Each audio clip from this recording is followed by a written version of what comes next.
Hey folks, how's it going?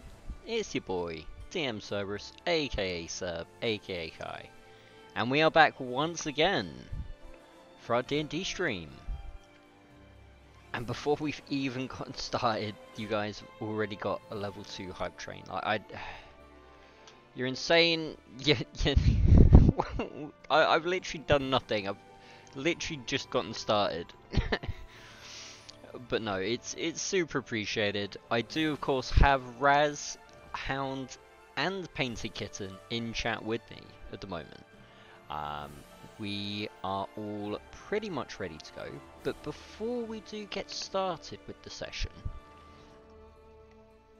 I did just want to show everyone this. So, I just want to take a moment to say that Maddie, aka Farthing in Fox, in chat, aka Rain, from our D&D campaign, is an incredible artist and has actually drawn up each of the members of the party. So we have Michael, our Satyr, on the far left, the Celestial Warlock. We have Rain and Seven. Rain being the halfling and Seven being the construct behind her. We have Parok, the Goliath warrior, with his club in hand. And of course, who could forget Letty, Lethista, our Horizon Walker Ranger. So I think with that, we are going to drop in and go say hello to said party. Unfortunately, Maddie can't make the actual session tonight, which is a real shame. But we do have, like I mentioned, Raz, Hounds, and Painted in, and we're going to get started. That's what made my chat thing freeze. My chatbot just froze and took a second, and it was like, oh, hang on, wait. And it's all the hype train emotes. I love it so much, dude. Right, well, let's go say hello to everyone, and let's get started, I think. Hello, everybody. Hello. Hello. Hello there. How are we all doing? Doing wonderful. Thank you very much for asking. Glad to hear. Hyping it up over here. Yeah. Yeah, I know. All the emotes. Yo. I do love all of the emotes, but literally as that came through, my chatbot froze and was just like, give me a second here. It got scared. It was like, I don't know what's happening. That is just a mild inconvenience. But Twitch stopped me from putting in another one. But you have hit the character limit. God damn it. It is fine. But no, again, the three of you, thank you. Like, you really didn't have to. But yeah, just hit that level 2 hype train. We love it. We love the support for the stream. It's a kitty. I have to It's call a Kitty little remote. kitty. A kitty. I love that. I have to call Shenanigans. It said, "Bitch, you're out of luck. You have all the emotes unlocked."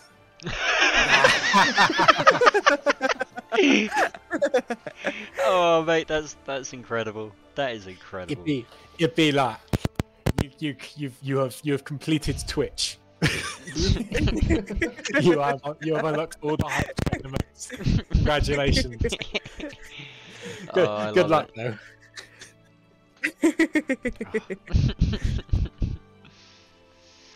Well, I suppose we should probably get into it. Before we get into the actual session proper, we do have some downtime to go through. I'm going to pick on the first person on my list here, which is Michael. Michael! Hello. You have 7 days of downtime. You are currently working on your healing light enhancement. Indeed. Is that what you're spending your downtime on? That is exactly what I'm spending all 7 days upon. Wonderful. DC 16. So, DC 16. yeah, Christmas go. saving. And that one was, yes, Christmas saving throw. Let me make a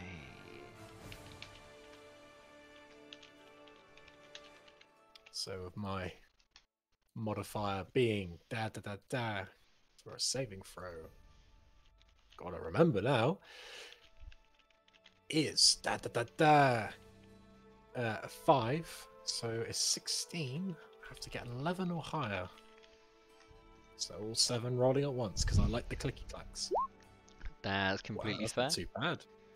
Well, One, you go ahead and roll 3. those, and I'll come back to you for the total. Letty, Yar. you are working on the Elven Accuracy feat with your bow. I am indeed. Okay, well, again, you have 7 days there. It is a DC 16, and you are rolling with your bow attack roll. Yes.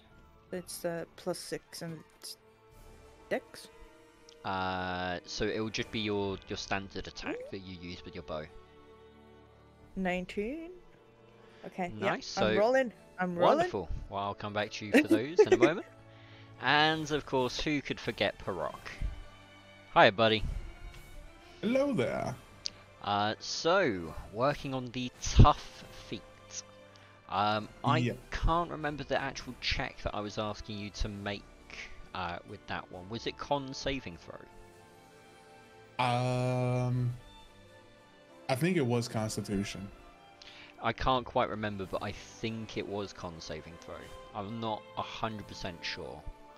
But yeah, if you make, because again, you've got 7 days, so I'm assuming that you're putting them into that.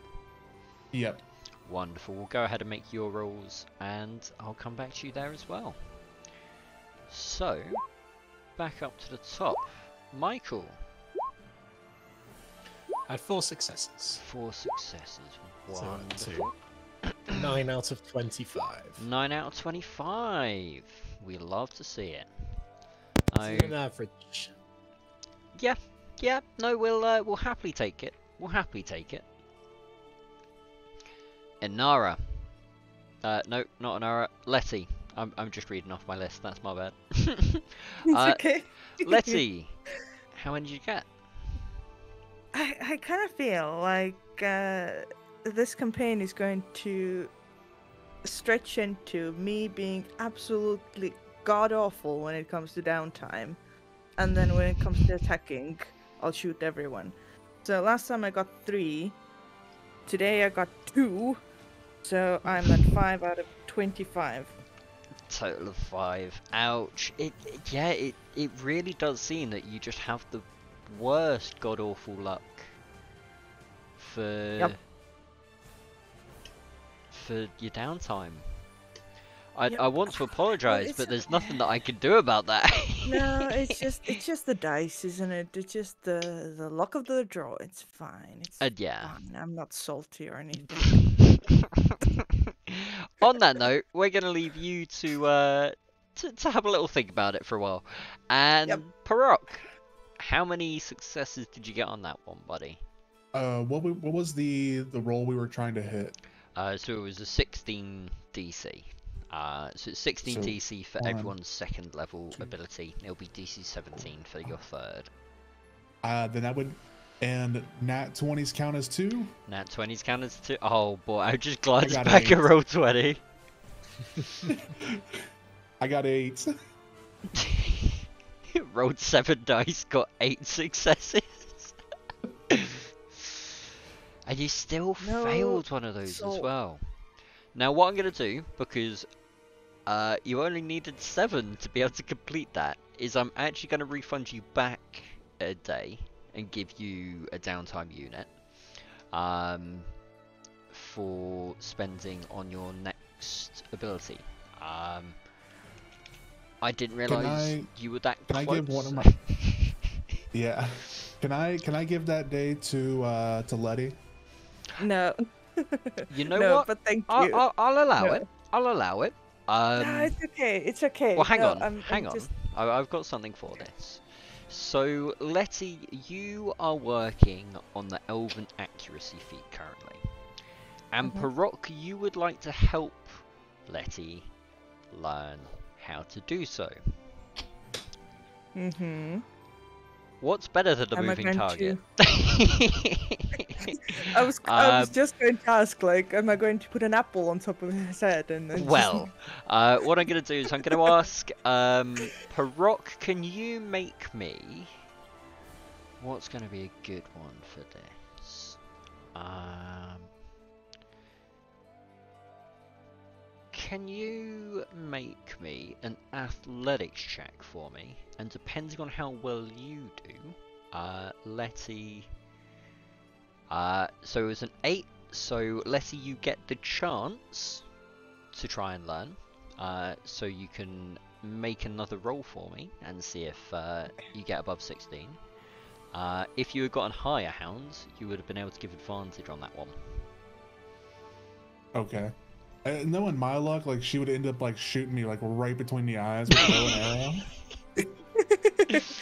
it's. I mean, I rolled a listen, 10, so it's going to be plus 6. 10 plus 6, so you got the success there. Yeah. Wonderful. Yeah. So it's a bit scuffed, but somehow you being there to help Parok does actually help with Letty's training. But yes, you now have the tough feat, Parok, and tough. I'm trying to just remember off the top of my head. So your hit point maximum increase by an amount equal to twice your level when you gain the feat. And then when you gain it a level thereafter, your hit points increase by an additional 2 for every level. Nice. So you're currently level 3, so that'll be another 6 hit points to you there. So I'm going up to 36. Are you on 30 at the moment? Yes. Yes. And that is very nice for a 3rd level character. Thank you very much, Hound. No problem. And yeah, after the session, Hounds, we can obviously have a chat and figure out what you're going to put the your next ability towards. Okay. Because of course you'll complete the tough feat, so you'll need to figure out what your next downtime activity is there. But that is everyone's downtime done.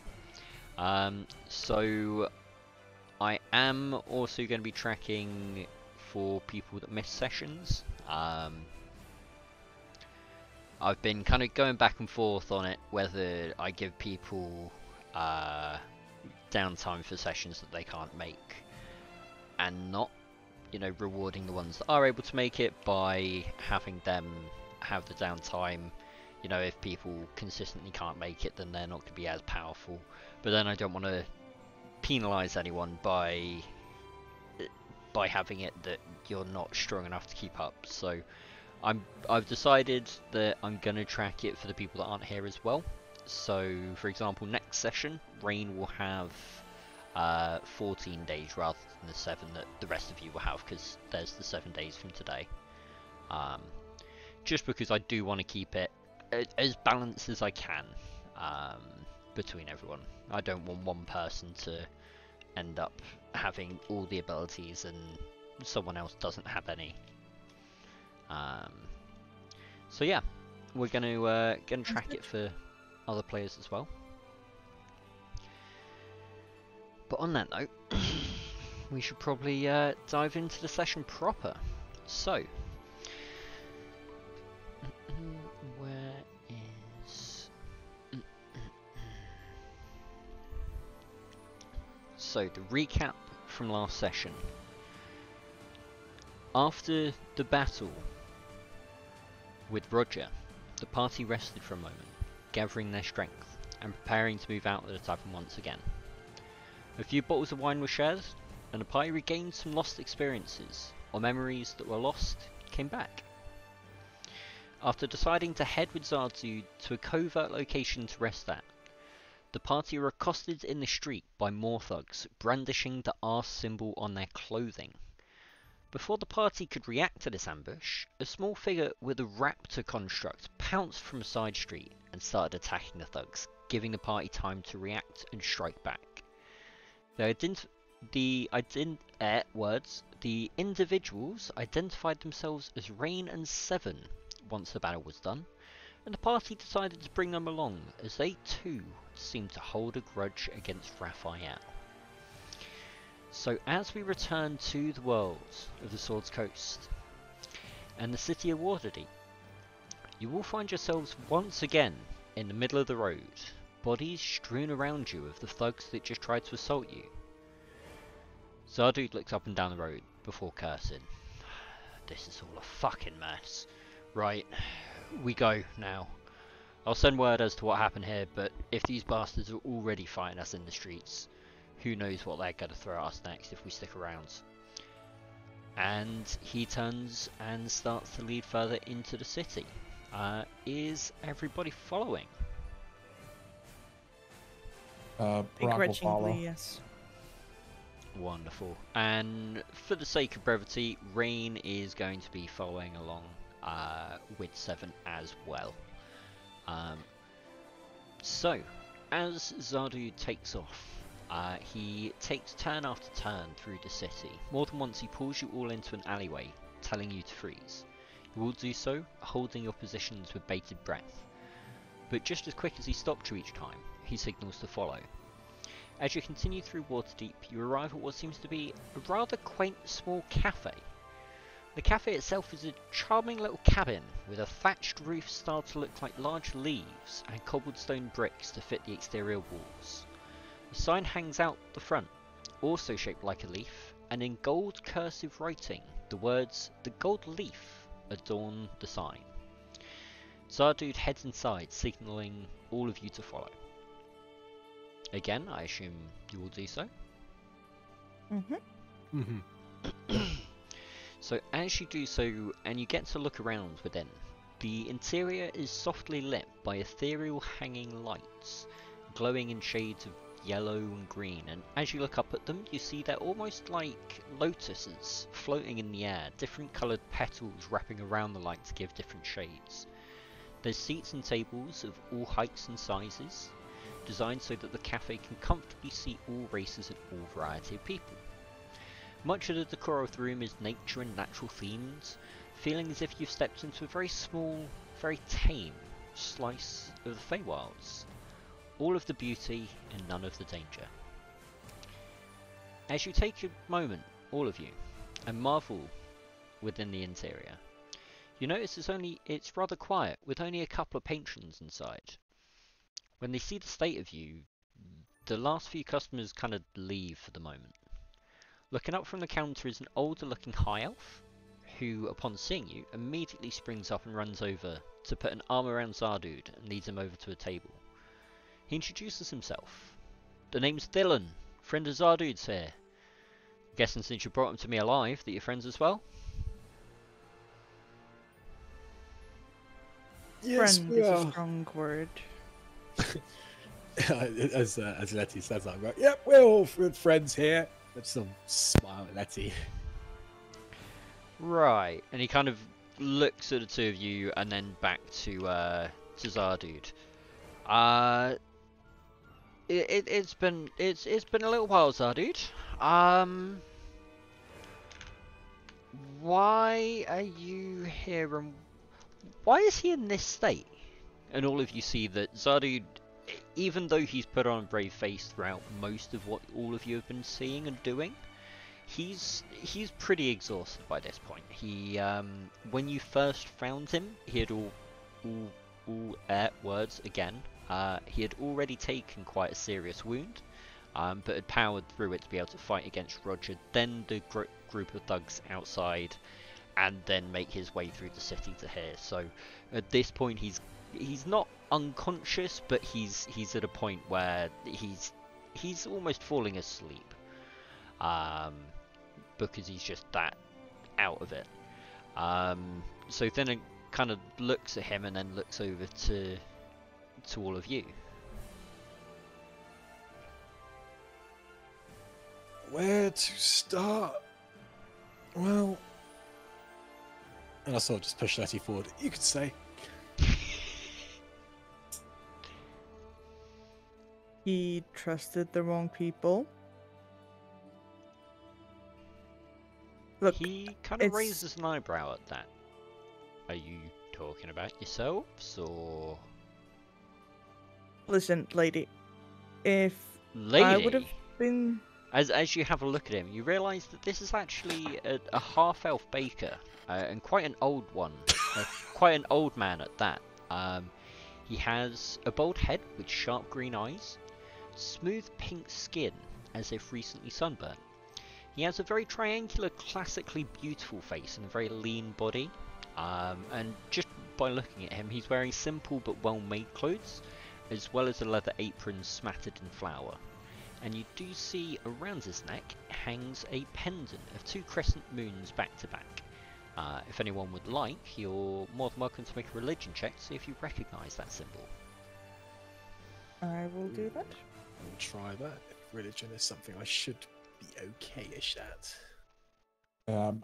If everybody else is gonna roll, I might as well roll as well. Yeah, let's do it. Let's see if anyone in the party recognises it. Oh my god! I think so, yeah.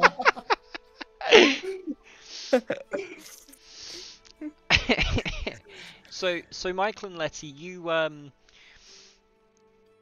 see it, you recognise it, and you're like, oh, that's the symbol of one of the elven gods. Parok, you look at it and you go, oh, I know that symbol. My adopted family from back home. This is one of the gods that they revered. This is Corellon, one of the elven gods.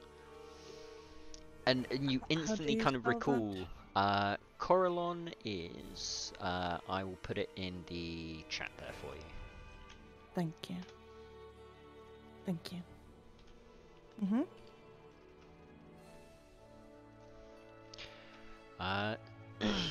And he kind of he looks you up and down. Listen, Zardu's been a friend for a very long time. I hope that you're not here to do anything to harm him in any way.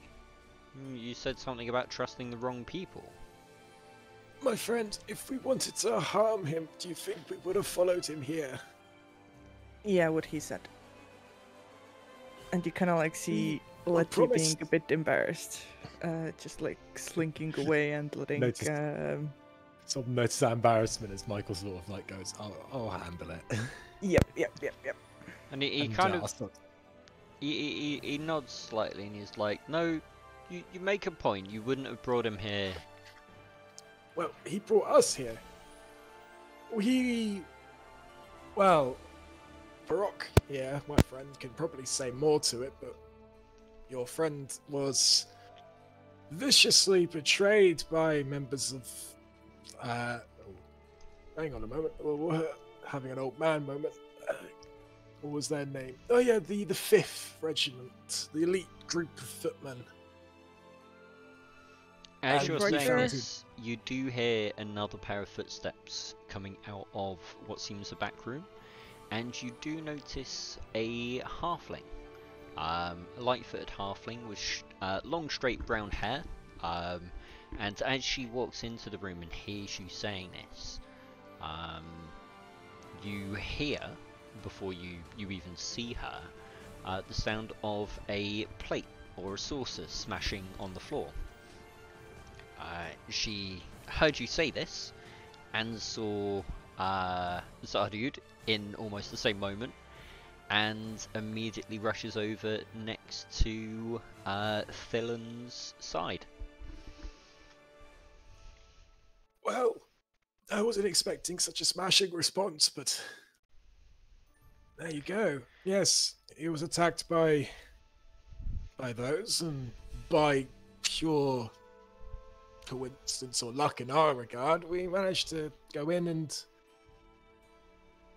push them back and keep him alive. And we were promised answers if we followed him here. Sorry, I suppose we should probably get some more introductions out of the way so we are a bit more friendly, I assume. I'm sorry, I Yeah, haven't been as- awake for very long. As you're saying this, kind of the two of them share a look, kind of just at the fact that you're talking about him being kind of betrayed and things like that. And then the halfling kind of half steps forward, offering a hand up to you. Afrin. My friends called me Affy. Afi. Is that I will A put F? both of their names in chat here Thank you. for you all. That's quite alright.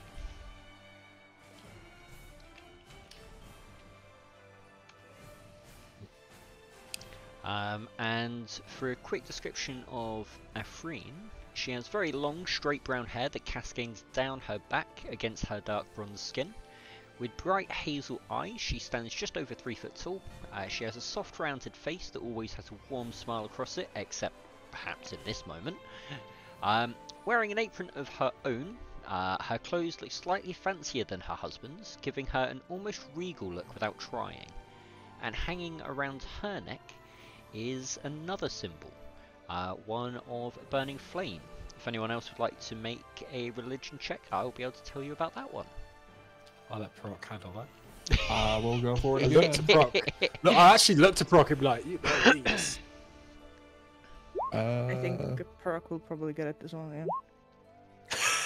Ooh, okay. Jinxed it. I mean, yeah, no, that's not gonna do it. Parok, you look at this. It's a flame twisted round. For all you know, it could just be a fucking jewelry. And you were so optimistic with your other one. I will have a quick look as well. Just as bad. Yeah, you really don't get too much from it. Letty, you're not sure where you recall this information from. Perhaps it's your connection to the planes. Excuse me. Your connection to the planes and the things that reside from other worlds. But you do recognise the symbol. It is a twinned, twisted red flame. And that is the symbol of Kossuth, the Lord of Flames, who is the god of elemental fire. Twin twisted. Twin flame. twisted red flame. Yes. It's a sign of. Kossuth. I will put that in chat for you as well. And with Kossuth and Corellon, you can Google their names and it will come up with the information stuff that you need for that. Gotcha. Okay. I would extend a hand very shakily toward Affy and be like, pleasure to meet you, Affy. I am Michael. And these are my friends. However, I'll let them introduce themselves. Well, if the circumstances were different, I'd say it's good to meet you. And she kind of turns to look to the rest of you. At this point, Dylan is very much looking over and kind of taking care of Zardud, as it were, kind of tending to some wounds and things. He's grabbed kind of a bucket of water and he's cleaning a lot of the wounds and stuff before dressing them. And he'll be fine. He just needs to rest, kind of thing. Letty kind of like looks over to that and still feeling a bit embarrassed, but just says, like, jumping, not jumping, but just like shuffling from feet to feet. If you want some help, I have some kits as well. So. I mean, it's your choice, but he is gonna live. He's wow, we've seen him survive worse, haven't we, Affy? And she kind of looks him over and goes, "Aye, he's a tough one. That one. He's done right by us in the past, at least." I'll turn Alright. to Proc and be like, my friend, do you know these ones if they know Zardud?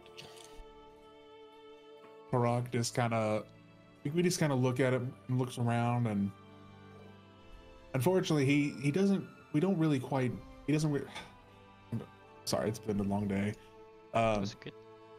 Parag, he kind of looks at everybody and just kind of realizes that goes. Unfortunately, I don't really know him too well because while I have trained and worked with Zardud, he doesn't. he doesn't know everybody in his past and everybody in his life. You would know it's probably only around 7 or 8 years ago that he moved to the town that you were in. And he did speak of living in Waterdeep before that time. You knew that he was a soldier of Waterdeep, and was for quite some time, before heading out to move to kind of a very small, quiet town, in his opinion.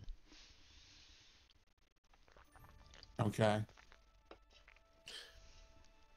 Dylan, Yes. perhaps a drink or two for everyone might be a good way to settle down. Phelan then kind of turns and looks to Affy, who then heads off to the kind of bar to the side, kind of looking over at all of you.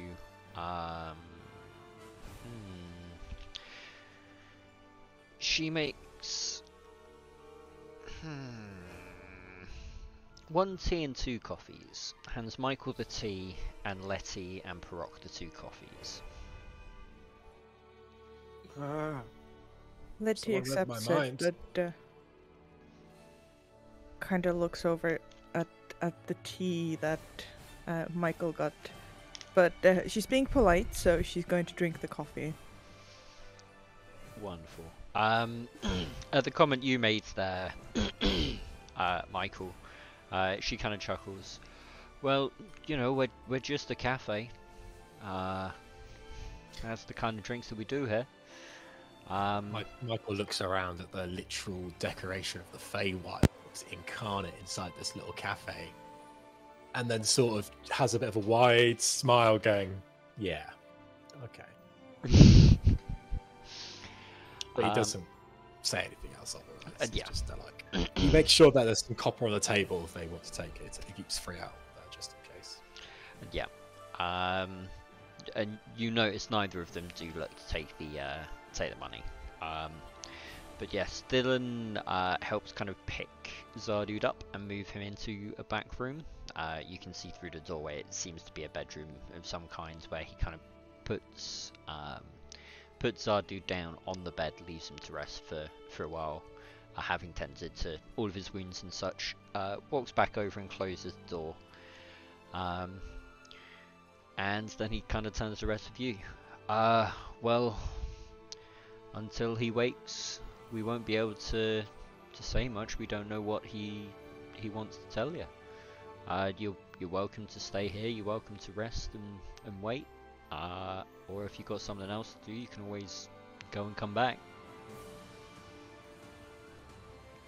Is this a safe place? Letty's kind of like looking around, like she's almost feeling at home because it feels very close to nature, and there's that certain like although like they are not her favorite people, this environment is actually feeling very comfortable for her. Yeah. And he gives you kind of a look, and you see kind of a divine glint of light from both the holy symbol hanging around his neck and from his eyes. We'll both be alright. We can make sure that he stays safe here. Very well. And with this, Affy kind of reaches down, brushes off her apron and kind of dusts down her dress. Well, anyone hungry? Yes. Yes. Actually. Right, well, I'll be right back. Patrick! And you kind of hear just a grumble from the kitchen as she kind of heads off, walking into it. You hear some clattering and things, and after a little bit of time, you will have some food brought to you. It's really quite a nice stew. It seems that it's some form of beef or something that's used, and it's just kind of falling apart. There's kind of carrots and onions and potatoes all mixed into it. It's a good, warm, filling, hearty meal, and it tastes really tasty. That feels good. That's filling a spot. I'll look over toward Zaldud and see how he's getting on under care. So you can see that at this point he is basically just sleeping. He's been left resting in the back room on the bed there. Thillen is also kind of periodically looking over, kind of going over to the door and checking on him, making sure he's alright. But at this point in time, he is just being kind of left to rest and wake up on his own terms. I'll turn to Letty and Barak. And Before Rain, you do, I guess. Rain kind of looks around and says, well, if we're going to be staying here, I'm going to go get my things from the inn. Yeah, okay, watch yourself out. Sorry. All right then, watch yourself outside. Yeah, it's alright. The only ones that would have seen me and Seven getting involved in all that were the ones that were out there. And with that, she heads off with Seven in tow. So, as soon as the food was brought out, Letty would have just sank down at a table and taken off her bow and kind of like settled in. She then would have looked over at the rest of the party and kind of like, this is probably the first time that you would have seen a bit of her harshness drop. So she would have just motioned for you guys to sit down and join her. And once Rain leaves, Letty would look over to both of you and just say, so, friends. Big smile. Barak kind of look basically like, friends? Are we friends now? And kind of looking at Michael with like a little bit of an eager looking face. Well, you fight together and survive together. Surely you begin to bond on a camaraderie ship, wouldn't you say? Look, Right. I don't know how these things usually go. I don't do particularly well around people. But I have seen people enough to know that some people are not so nice. And others are. Even if they're Fae. And she very pointedly looks over at Michael.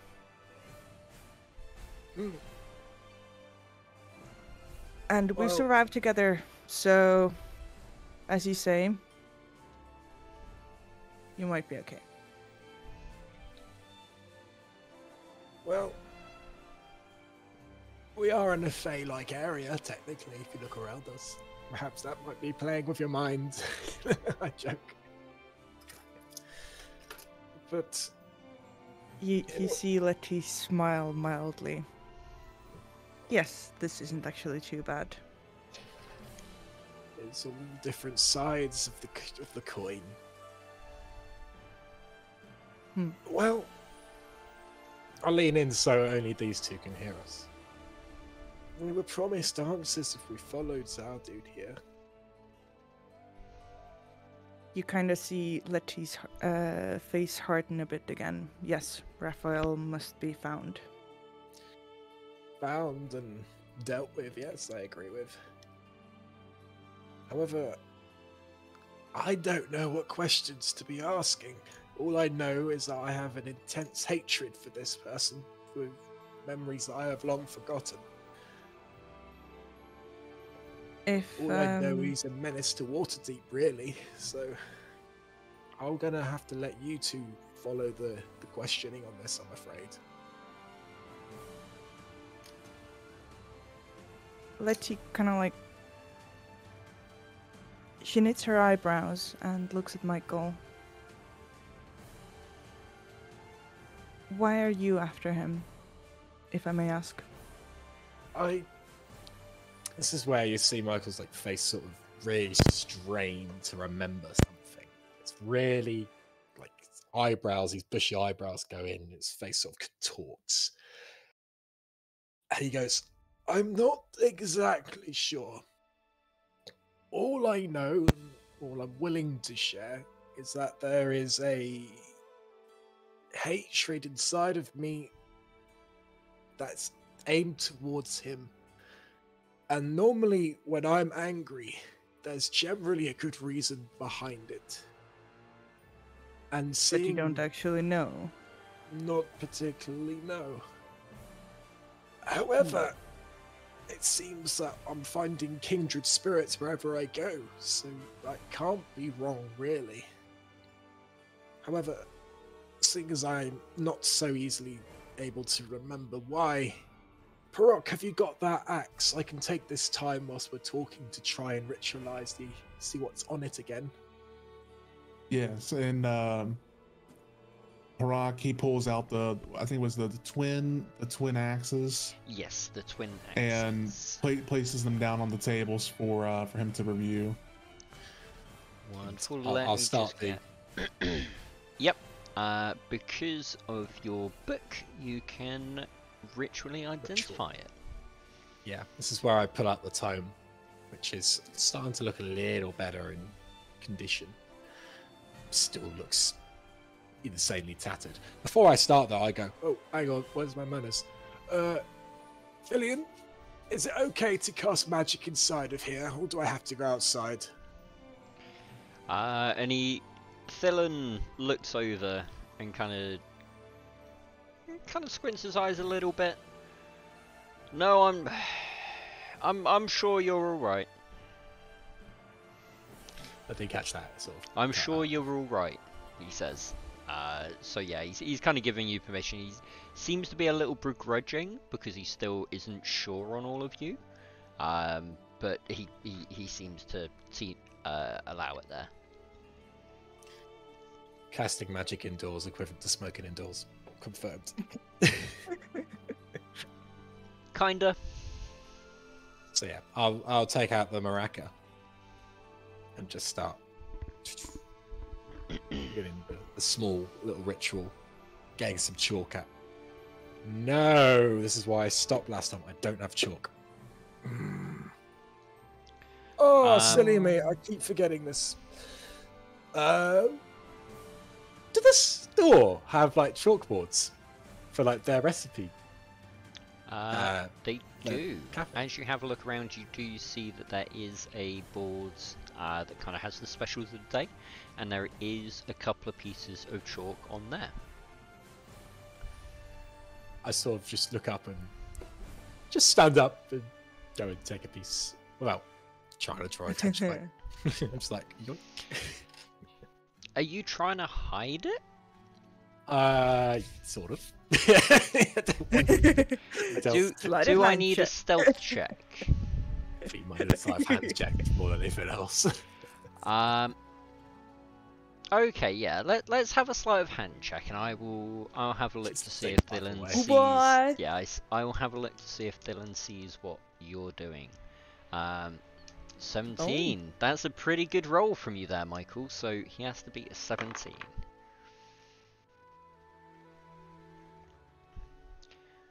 Okay, so he watches you walk over to the chalkboard. I'm looking at the chalk, looking at the menu as my sort of cover. Okay, so you're looking up at the menu. You glance down. You subtly Sorry, reach I out. can't read from over there. You look up at the menu, taking it in, and subtly reach out. Take a piece of chalk into your palm. Finish reading the board, give a little bit of a nod, and then head back over to your table. Maybe the salad next time. And yeah, I'll be like, finally in Michael's head, he's like, finally chalk. I'll be so happy. I know I've got a magic focus, but I'd like to use chalk for like rituals. So Can you make me a perception check, Letty and Parok? Yes. Oh, yes, I can. Oh, come on. That is a lovely 23. 23 and a 15 from Parok. Okay, both of you, you see what actually no, Parok, you don't see what Michael's doing. Letty, you see what Michael's doing, and you also see Thillen has seen exactly what he's doing, and he just has a little bit of a smirk on his face. Like he doesn't care. From what you can tell, he's just kind of it's slightly amusing to him. So yeah, The Fae side of me. And I I'll just, start to identify these axes yeah, wonderful. by drawing on the table. He kind of rolls his eyes a little bit, but you get the sense. I still think I'm being sneaky here. You get the sense that he is familiar with magic, so he starts picking up what you're doing, and you know he doesn't look like he's going to intervene in any way or anything. Letty, obviously, having seen all of this, just slurps her coffee real loudly. Hmm? Yes. Sorry, I thought you wanted me. Just it goes back to work. Nope, nope. Carry on.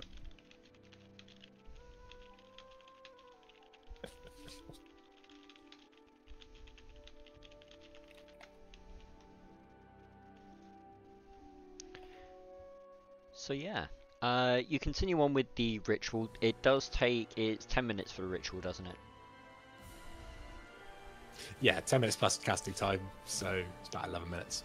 Cool. So yeah, you will be sat there doing this for a little bit of time. Is there anything that either Letty or Parok are doing in the meantime, or are you just effectively waiting to find out what's with these axes and kind of waiting for Zardu to wake up and everything? Letty just continues drinking her coffee and looks at what Michael is doing again. So, although sitting in quiet and awkward silence for however long he's going to do this for is incredibly tempting. Parok, was it? Yep. What's your story with Raphael?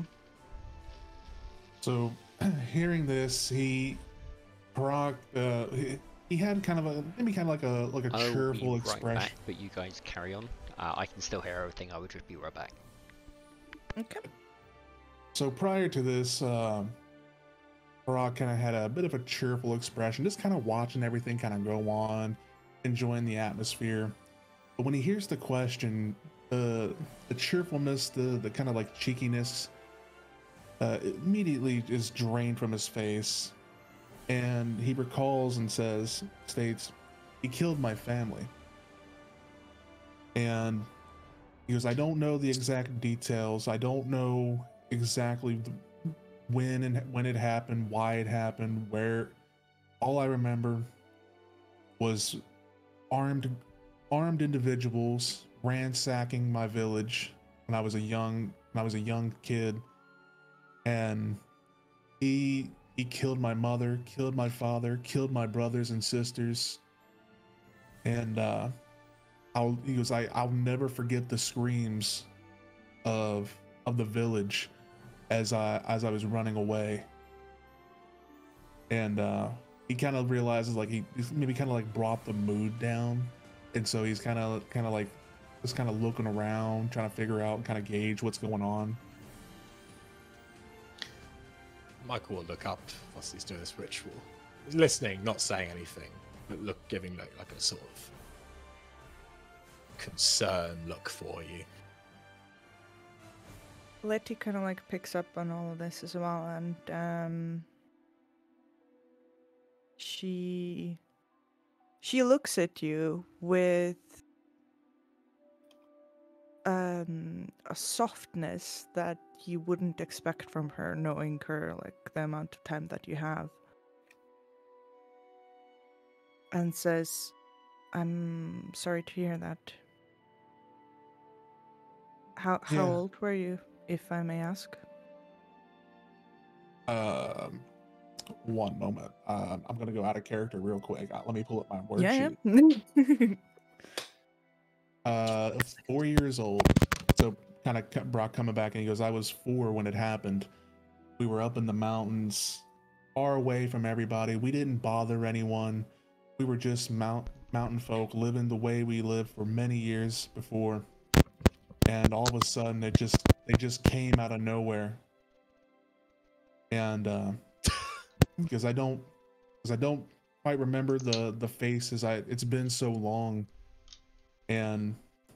But at least something good did happen out of it, because I did meet another family who adopted me, a human family, and they're the ones that gave me my name. Letty nods over the room where Zardud is. Like, him? Zardud, he was sorry to get tongue-tied.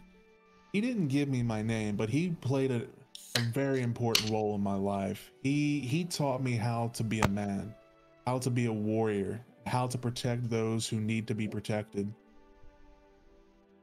And I can never forgive, or I can never repay him the debt that he's sorry, I'm good. English is tough today. It's all good. I've been doing the exact same.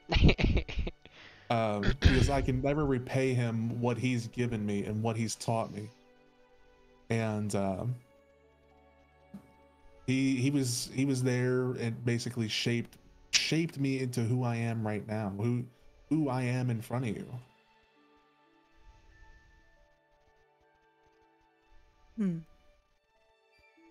And you're sure that the party, the armed individuals that came into your village when you were 4 years old, they were definitely Raphael's? I can remember the red R. I remember that being on the banners. And I don't know, maybe, unless there's multiple Raphaels, or maybe there's other bad people with the name that begins with an R. Based on what we've seen here recently and what we've gone through, I think it's him. Yeah, there's something that tells me that this is something that people wouldn't steal. And she kind of like stares down at the table and just goes silent.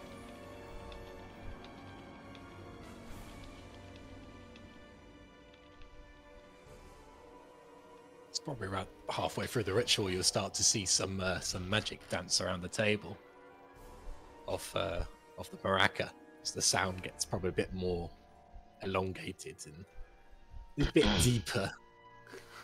We're all cheese at this point. The sound gets deeper. Maddie has a real obsession with cheese. Sorry.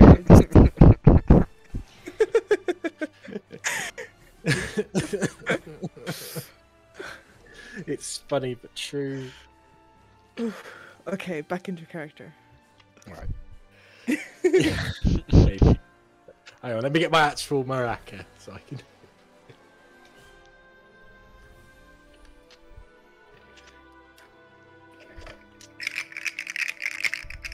There we go.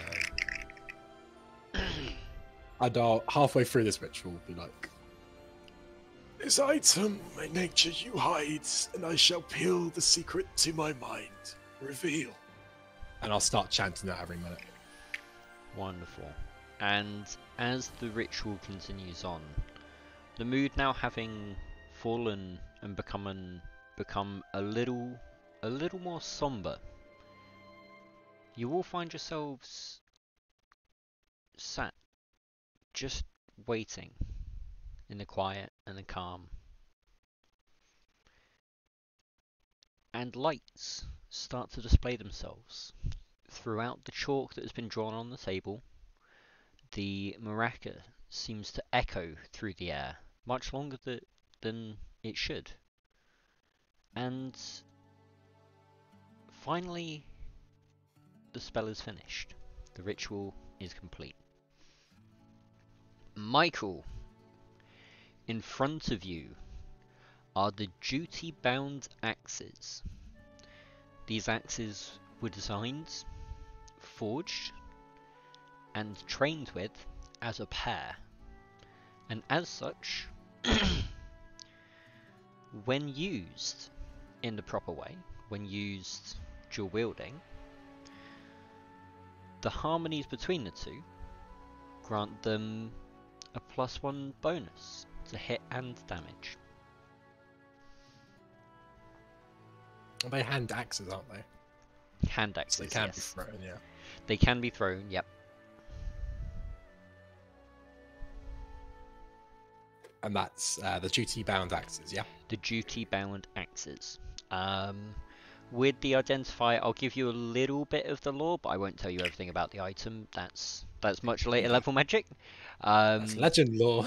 Yes. But from what you learn with Identify, they were crafted and forged as part of the Waterdeep Armory, and they are an item that are forged. There are multiple of them. They're not like a unique item in that sense, but they are forged and given to officials and high-ranking officers within members of the guard, the soldiers of Waterdeep.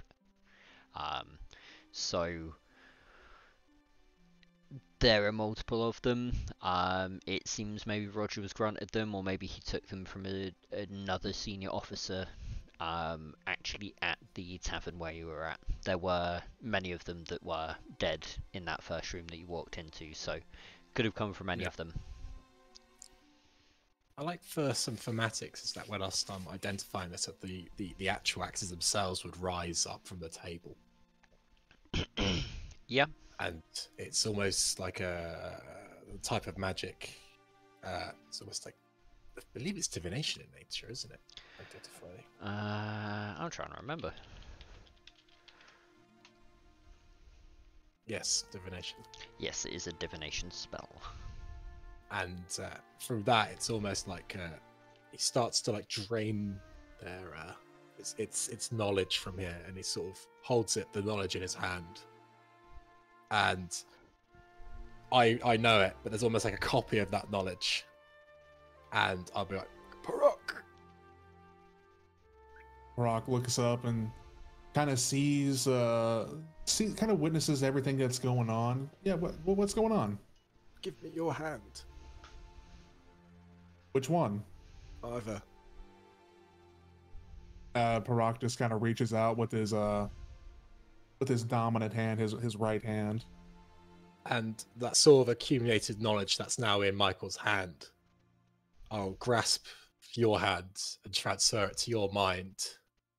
So it saves me from actually repeating Yeah. conversation. I'd be like, There you go.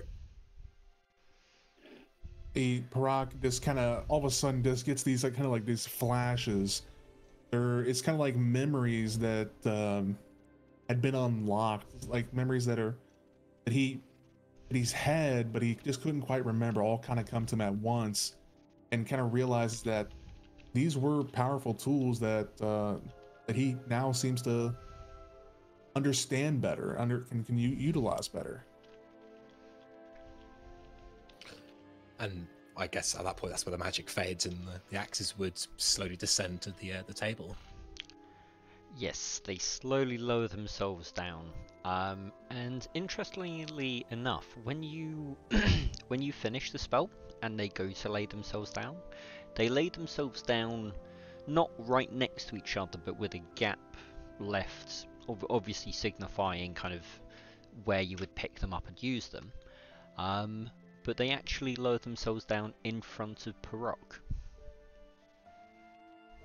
Parok looks at this and just kind of realizes that this is odd, because Parok, just kind of out of character, like he doesn't have much knowledge and understanding of magic per se. So for him to witness events like this is pretty like awe-inspiring for him. I mean, yeah.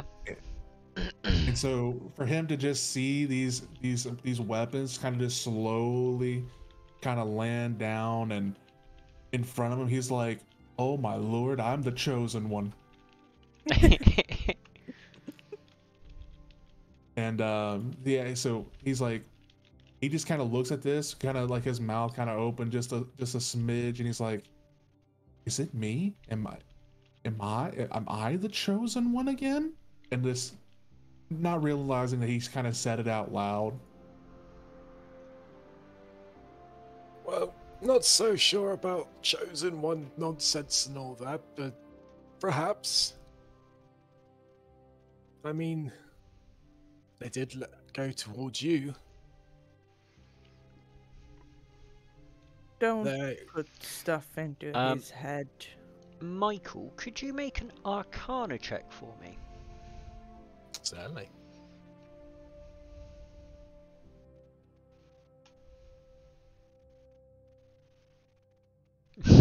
Parok be like, wait, magic is real? 17. Okay, with a 17, magic, this is something that you would know anyway. Magic is very much alive in a sense. It guides itself, and sometimes it can manifest in different ways. Magic has intent as well. And it seems that these items, the axes in front of Parok now, have recognized that their wielder was defeated and they've been kind of taken by another, and they recognize Parok kind of as that person, as that champion to take these weapons on, kind of thing.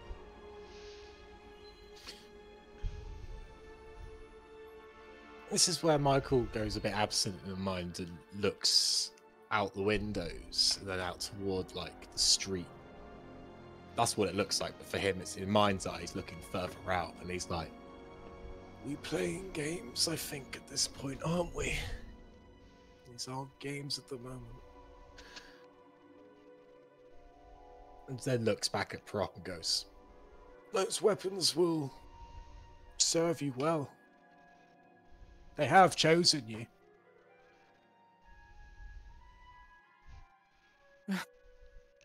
But he just continues drinking her tea, just like Yeah, if anyone not, ever has not, needed a not refill, believing all yeah. this. Yeah. If anyone's ever needed a refill, Thillen or Afi have, one of the two of them have come over and given you what you want.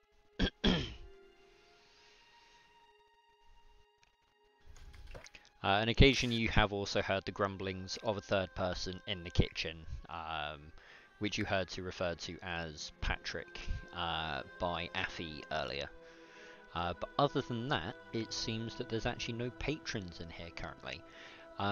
It is getting late afternoon, as it was around midday that you guys were resting at the tavern originally. Then you'd left, got ambushed, that all happened, travelled through the city, and now you've had a bit of time to sit and rest. It's definitely getting on into the afternoon, for maybe 5 o'clock, around that sort of time. But as time is passing, Thillen at one point glances into the door where Zardud is, and hurriedly rushes over to the bar and then into the room, leaving the door open, through which you can see, slowly propping himself up, is Zardud himself. Awake now, still looking rather worse for wear and weak. He kind of looks up and you see Thillen and him kind of have a conversation, have an exchange. Thillen comes out and kind of gestures for the three of you to enter into the room as well. We'll do so and try and rub away the chalk as much as I can. Yeah. So the chalk is able to be rubbed away. You have seen in the past where sometimes there can be kind of a residue left of magic where the chalk is almost burnt into the surface. But when you have a look at this, you notice that there's not a magical aura to the table itself, but it seems that there's an essence or an atmosphere that keeps the area clean. So when you go to brush away the chalk, you find it brushes away almost instantly where you wipe your hand. Gee. Yep, coming. And you all head over and into the room where Zardud is. Affy follows behind. So the 5 of you are in the room with Zardud now. The 3 of you, Zardud, Thelen, and Affy. Zardud kind of looks up to the 2 of them, to the 3 of you. Kind of raises an eyebrow slightly. Rain not here? Went to He go went to and get get her her things. stuff. Ah. She'll be alright. She's got that raptor with her. Oh, is that what that was? I was stationed down in Chult for half a year. I've seen living things very similar to that. Looks like some kind of construct is made. Some robot using its parts. Resourceful, that one. Anyway, I told you if we got here, I'll give you some answers. Aye, that's what we need. Well, 2 seconds.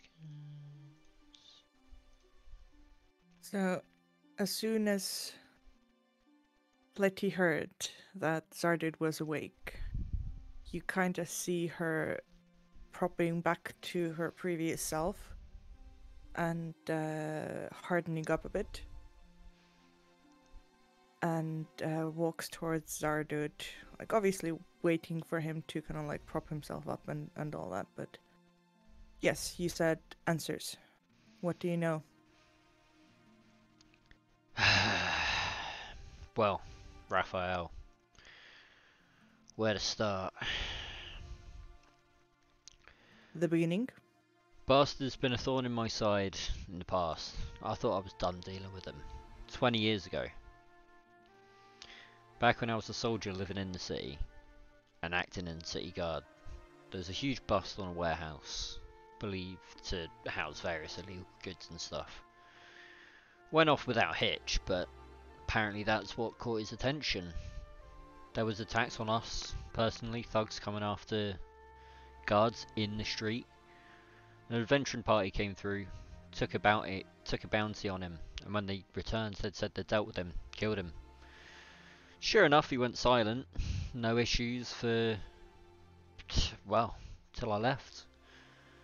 So the attacks, the thugs, the threats in letters, all just stopped. 6 months back now, I heard winds that one of those adventurers had died under mysterious circumstances, and wrote one of my old comrades. Sure enough, there was activity in the underbelly of the Beast of Waterdeep again. So, what else do you want to know? What do you know of him already?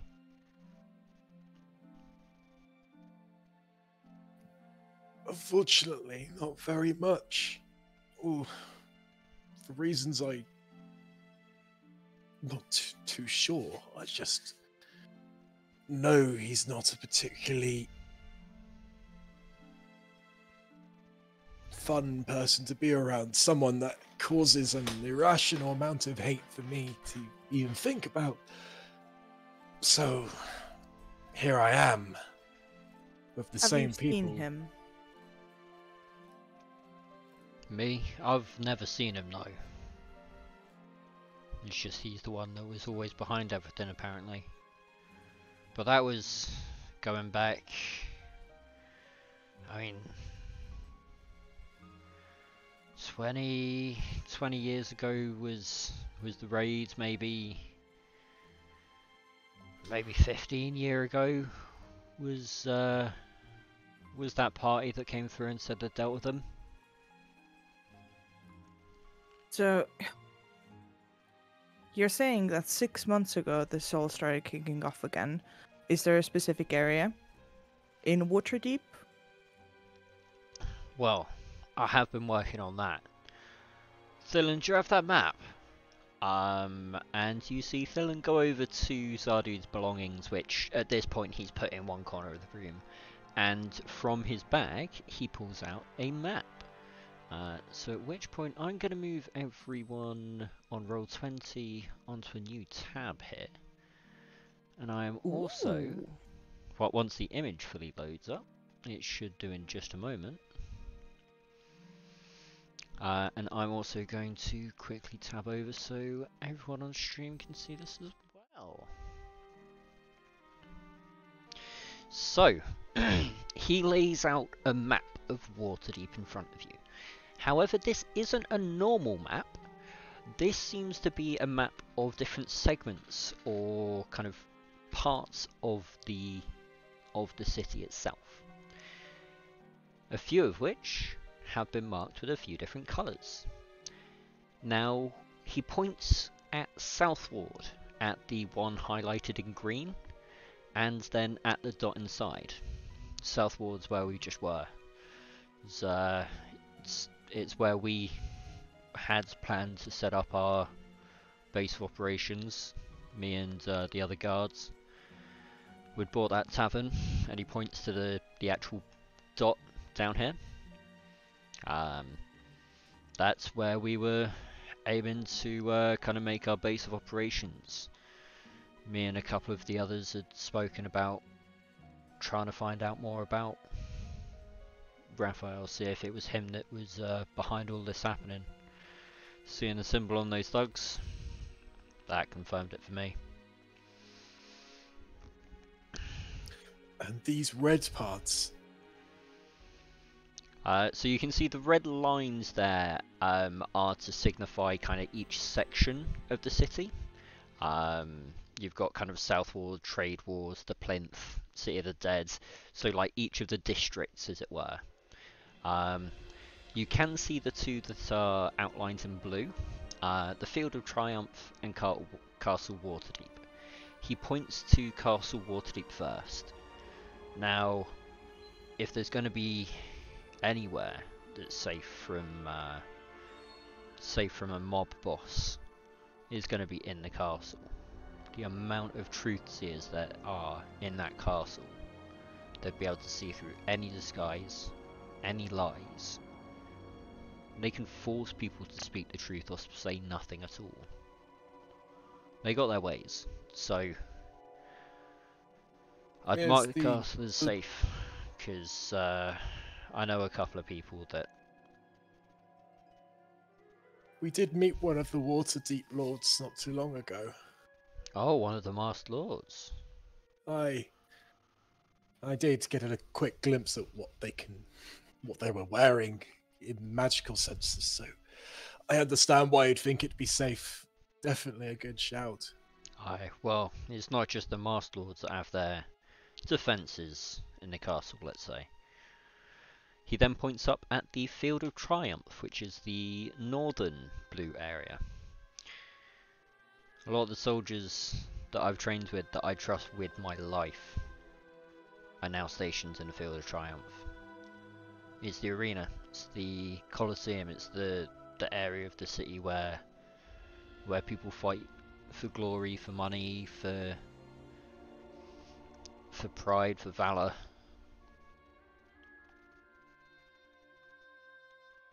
If It's in blue, so is that the safe area as well? aye, if something happens and you need to go somewhere, they'd be able to protect you there. Although, might be worth just working on those relationships, kind of chatting to a few people, letting them know what's happening from both the castle and the field, so if you do need to go somewhere, you can. And then these the orange. orange areas. He gestures to the three of those. Now, the orange is from... I mean, this is outdated data now. This is from when I had trouble with him, 15 years ago. A lot of it focused up in Field Ward and North Ward. a lot of gangs repping his symbol, a lot of violence and crime in that area, all attributed to him. Always seems to be a few of them in the City of the Dead as well. I've marked that area, but I mean currently this is all basically outdated. I don't know if there's an area that he operates from, if there's areas that would be safe nowadays. But this is a map that I was going to bring, or I was about to bring, in front of the rest of the soldiers that I was with. And, well, they would have been able to help me with this, but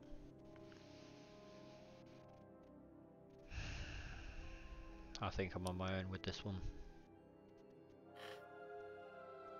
I wouldn't say so. I have a bone to pick with him. I very much agree with Letty here. I don't think you're going to be alone.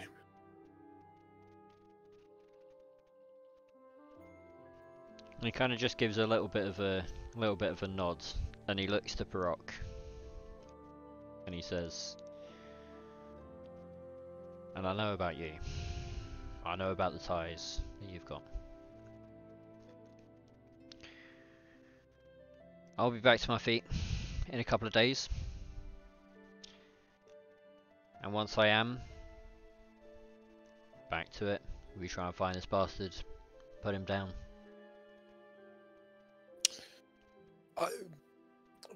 If you excuse me, I'm not so familiar with Waterdeep on its own, but I am familiar with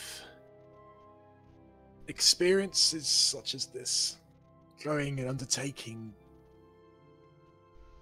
well, I would call it grand journeys. I think simply looking at this map, getting up out of this cafe and going to go and find him is just going to lead us. When you mention the cafe, he does tap the second circle on the map, right there. Yeah. Which, when looking at the map, all of you realise that is actually where you are. So he's kind of marked the cafe, marked the tavern on the map. The purple circle in Trade Ward isn't technically there, but I put a mark there because I know that you as a party would know that is where Mikael and his Emporium is. Yeah. Unknown Arcanum. Yes. Unknown Arcanum. I'll point to like to also Yes, I think it's going to be a harder journey than that if the Lords of Waterdeep themselves are having trouble to find someone that's been plaguing them for 20-odd years. So, I think take a step back from the grand steps of trying to find him immediately, which may, if you were to go forward, send us back to where we are now, and take those smaller steps and hurt them in other ways if we can. That might unbalance them.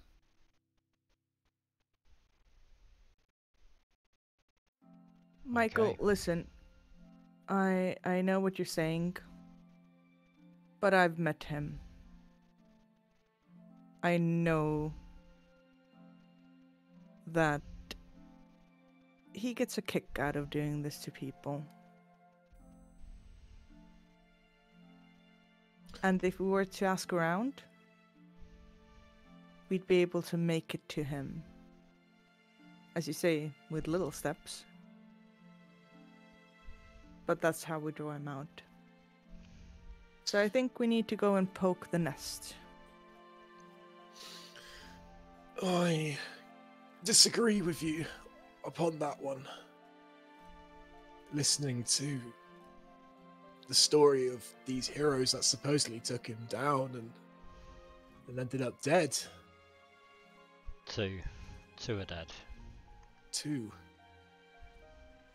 I'm not comfortable with walking into something that even my own mind seems to forget things. But if that's the will of what we want to go and do, I'll happily go forth and help. But I am more of the mind of taking it slower but steadier. Rock kind of listening in and hearing kind of both sides of the same coin. Someone wanting to kind of instigate and bring, kind of create a fire to bring somebody out. The other one wanted to take things slow. He kind of speaks up and mentions, he goes, if we're not careful, we have the potential of him turning his eyes on us and sending everything he has our direction. And I don't know about you, but I don't think we're quite ready for that. If he's able to convert and basically turn an entire division into traders, imagine what other resources he has available. Well, I'm hearing 3 different courses of action here. Parok, you want to destabilize his resources, take away the things that are going to give him the power. Michael, you want to unbalance the scales. We make allies, we make friends, we Raise up those around us. we secure each of these different areas as somewhere safe, somewhere we know that he isn't operating from. And Letty, sometimes it takes poking the beast to find out things. Especially up if he is operating from the North Ward as he was. We're probably going to have to poke around, get in a fight or two before anyone comes out that knows anything. Sounds like we got different things to work on, but each of you seem to know what's going to be helpful. You're all talking about a different avenue to take. Let's take all 3 of them. Let's destabilize them. Let's make sure we've got allies on our side to make sure the balance is in our favour. And let's go find him. Let's keep pushing until he breaks and we find him. Where do we start? You've lived here a while, or at least you fought him the most. Like I said, Northward is where he used to have people rounds. I don't know if he still does. Northward and Field Ward.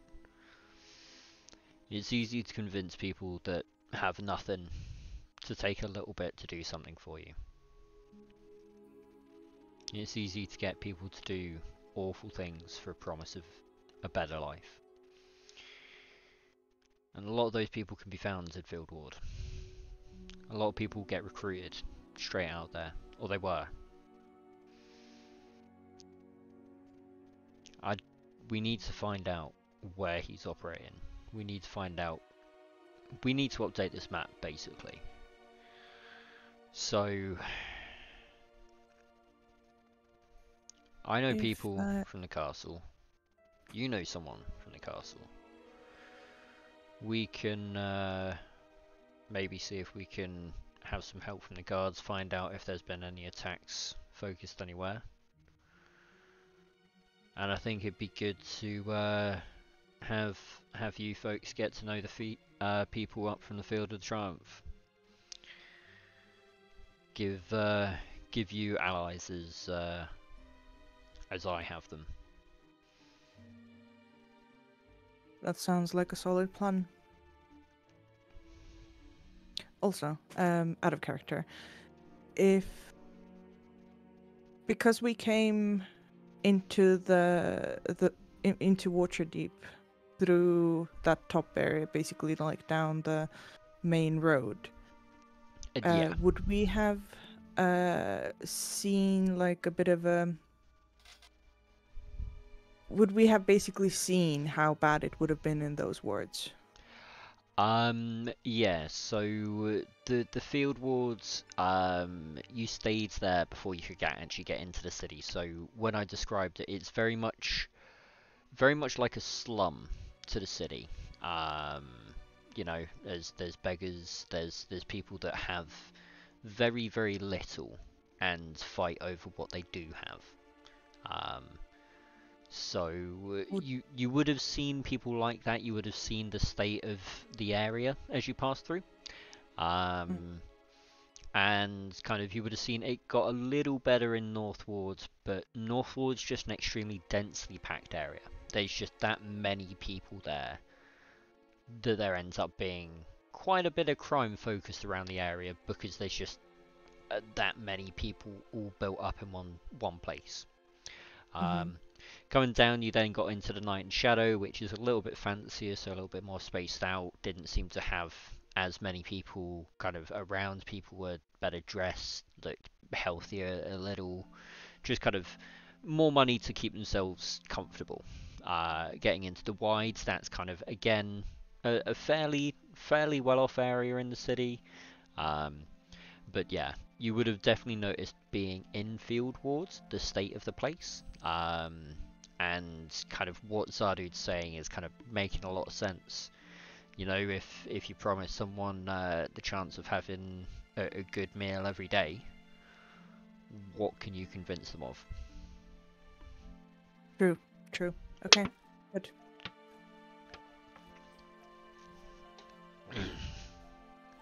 And Zardu props himself up a little bit more, kind of properly like sitting up now.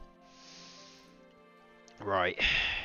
Once I'm back on my feet, I've got people I can speak to, see if we can't get a bit more information on all of this. He looks over to Thillen and Affy. Is Patrick around? For the first time that you've all been there, you see Affy smile, a warm, brilliant smile across her face. Yes, he's just in the kitchen. Zardu goes to get out of the bed, and Dylan just kind of puts hands on his chest, like, no, we'll go get him. And Affy leaves the room. You hear her struggle with something slightly, and then walk back into the room, carrying what looks to be a very nondescript iron cast cooking pot. And she sets it down on the floor next to the bed. Zardu looks down and smiles. Patrick, it's good to see you. How you holding up?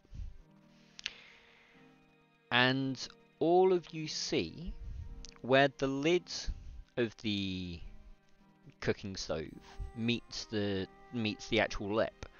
It kind of bends and opens up, almost like a little mouth speaking. I've been better, I've been worse. I'm just... Letty's just looking very confused at all of this. Thillen and Affy are kind of just stood to one side having a chuckle because they've seen the look on all three of your faces. And Patrick, the pot, keeps talking to Zardu. How about you? It looks like you've been through the wars. He's like, you know, you're getting in scrapes again.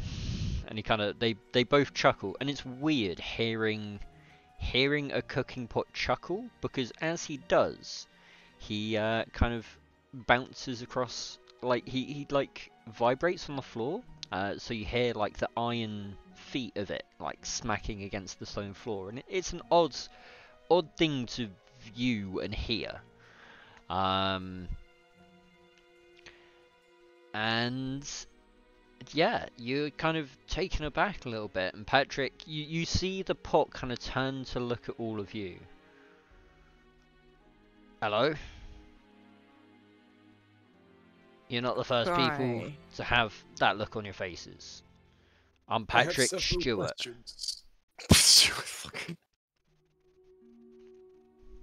My goodness. Oh. Mwah. Chef's kiss. I mean, Andy's a pot, so it kind of makes sense.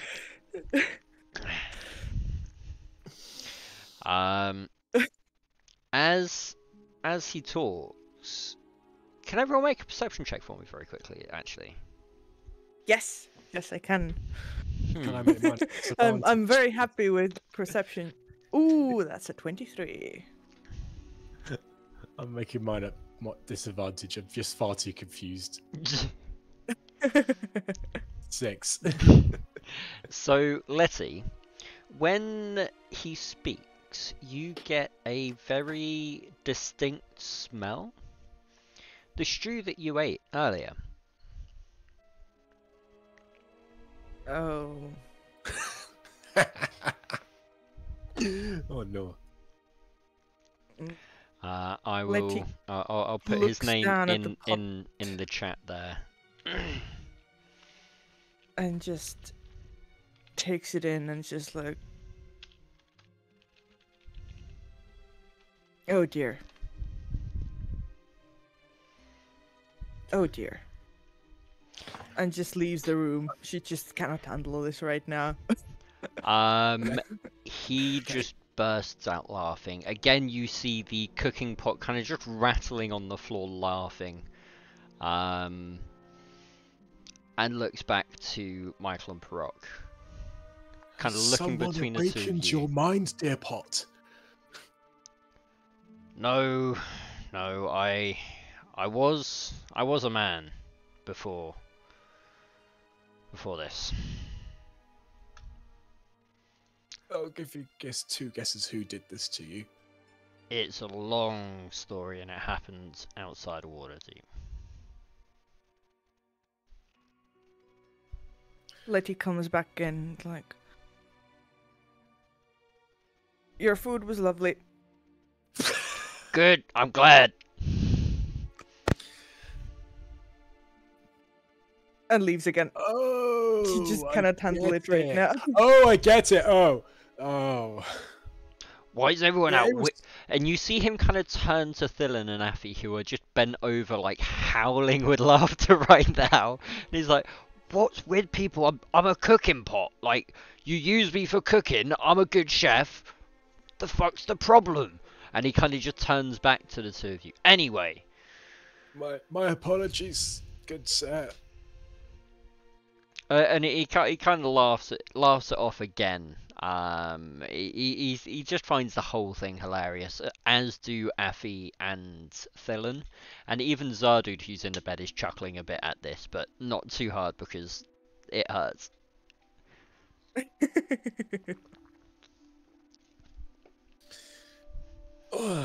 Well, I would be very much glad to be acquainted with your story another day, I think.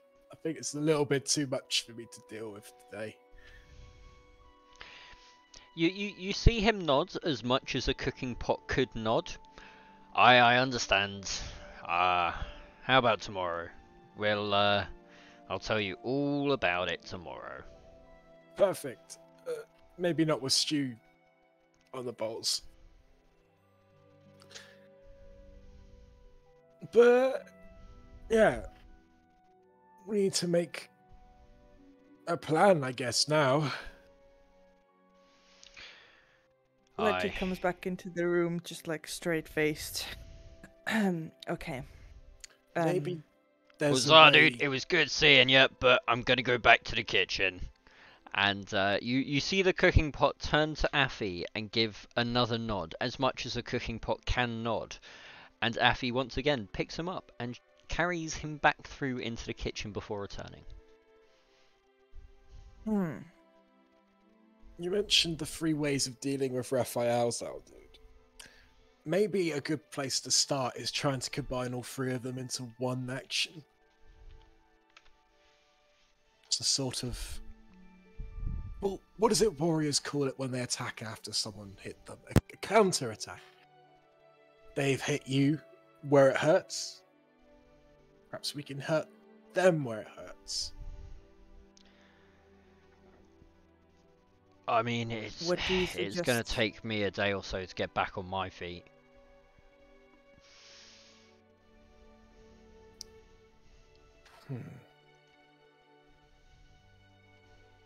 I don't know. Excellent. was hoping someone else would have an idea, but Letty rolls her eyes and looks at Effie. So, you said that there's space in here. Are we okay to stay for the night? Yes, yeah, we have some rooms upstairs. The place is bigger than it seems. And he gives a slight chuckle, Thelen does. There's room for all of you. Excellent. Michael, Perk, seems like we're not going to do anything else today, so might as well call it a day.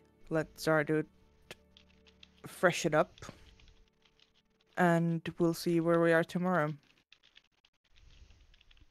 That sounds like a plan. okay, I agree. It's probably best to have something to sleep with, and maybe think of something on how to deal with Raphael. Sorry. Yeah, no, I'm getting tired now. At this, Letty turns around and just goes to find herself a room because all this human interaction has just been a bit too much for her. Mhm. So she needs to not be around people anymore. Yeah, and you do see a stairway to one side of the room that does lead up, and as you go up the stairs, you see kind of a long corridor with rooms on each side, and you see that there's a little sign upon each door that's kind of vacant or occupied, and it seems that some of them are flipped to vacant, some of them obviously showing as occupied. But as you get there, you notice that there is another stairway at the end of the corridor, seemingly leading up again.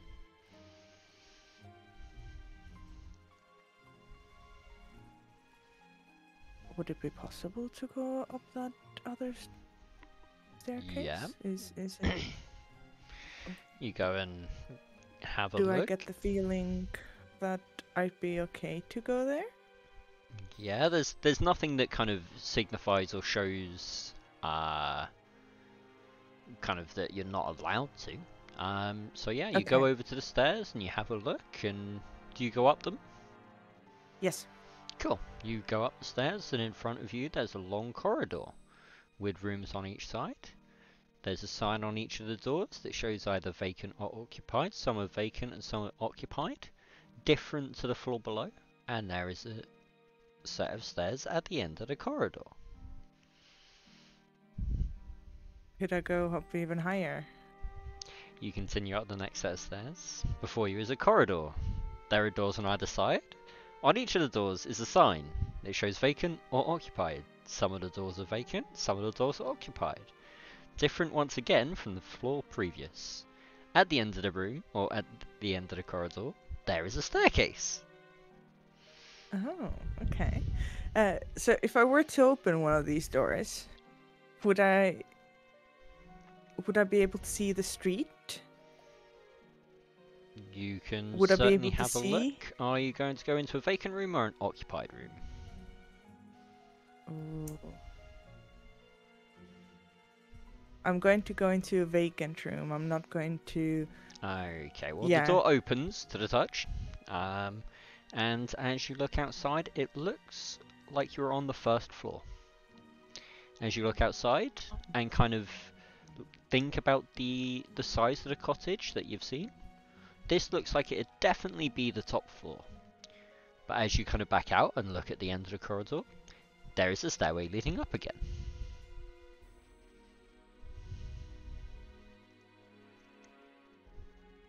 I enter and I stay there, just like Okay, you are currently on deciding. the third floor, as it were. Yep. You've gone up 3 times, so yes, you find Yep. yourself a room. It's rather simple, but rather nicely furnished. There is kind of a partition wall, as well as kind of a large steel like bathtub, as it were, to one side. It looks like there's a small fire for being able to heat some water to be able to make a bath. There's a bed. There's a chest for putting any belongings. There's a wardrobe and a cupboard and kind of all the various necessities that you would find. And a lot of the room again is lit up by these hovering orbs of light that are wrapped in what look like these lotuses with the different coloured petals for the different shades. Letty closes the door, takes again off her crossbow and As you all close the the- door, you hear a slight sound from the other side.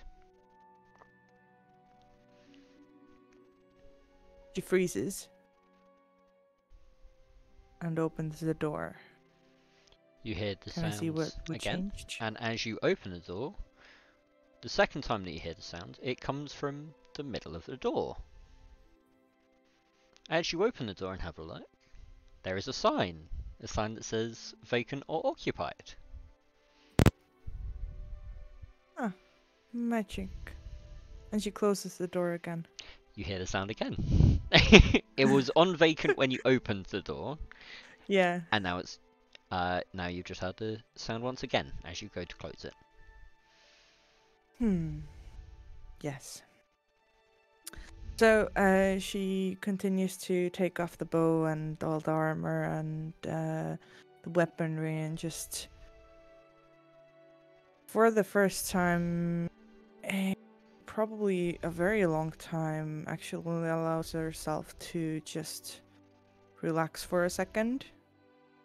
Simply because she's been on the road and heading for the Waterdeep and Yeah, it's meeting all these new people. It's just been a lot for her. yeah. You think back to before all of this happened, when it was just the two of you living in the forest. Everything was calm. Your life was simple, easy. And it just seems that every person you come across and everything that you've faced is just more difficulty that you have to now deal with. And it kind of does weigh on your mind a little bit. But then you look down and Mew smiles up at you as much as they can. In a very reassuring way, and kind of rubs against your leg and then goes and sits down on the bed. Letty goes and cuddles up with Mew and just, well, doesn't really sleep because she's an elf, but And yeah, just so, like, just relaxes for the time. Like, that is lies on the completely bed fair. and cuddles. Wonderful. Well, I will leave that there with you. Was there anything else you wanted to do before you went to sleep? Nope. Wonderful. So, Parok, my friend. It seems that everyone is adjourning for the night. Thillen and Affy are still both in the kitchen and at the bar, or till, respectively. Zardood is still working on the map and making plans, kind of making notes and different things. And Letty has headed off, and you've heard her go up the stairs and head off into one of the rooms. So Parag kind of realizing that it's kind of the end of the day, he's not one to kind of stay up either. So he's gonna try to go on and make his way and find a room. Wonderful. So you head over to the stairs and you head up, and in front of you there's a corridor. On each side of the corridor there are doors, and at the end of the corridor there's a staircase leading up. You do see on each of the doors there is a small little sign that shows either vacant or occupied. Now some of the rooms are vacant and some of them are occupied. Do you want to grab one of these, or do you want to head up further? Parag, we're gonna find we're just gonna look for a room that is open and available on the first floor. Wonderful. So yes, you step forward, you have a look to the side, and very quickly the second door on the left is a vacant room. You head inside and you look down out of the window. It's a rather nice view. You can see out onto the street there, and it looks like you're on the first floor, where you would presume to be. But again, the room is very nicely decorated. Everything that you would need, steel bath, everything like that. Again, the room is lit with different colours, using the lotus flowers with their shaded petals with the hovering lights. And it's very serene and quiet and peaceful. And so with that, Parak, he's gonna make his way over to the bed. And again, in most situations, the bed's almost always going to be too small for him. So he's just gonna try to take his spot where he can and try to go on and settle for the night. Wonderful. So yeah, you nestle down, you've set all your things to one side, and you actually get rather comfortable very quickly, and you feel fairly tired, and so you drift off. And tonight is a night of no dreams, no nightmares, a peaceful night's rest, which you are incredibly grateful for. And finally, we have Michael. Before we do that, I will be back in just 2 seconds. I just need to grab something. Roll the D12s.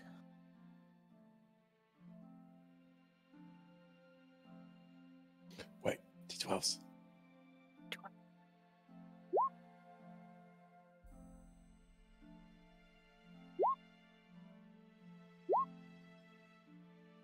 Well, the D12s.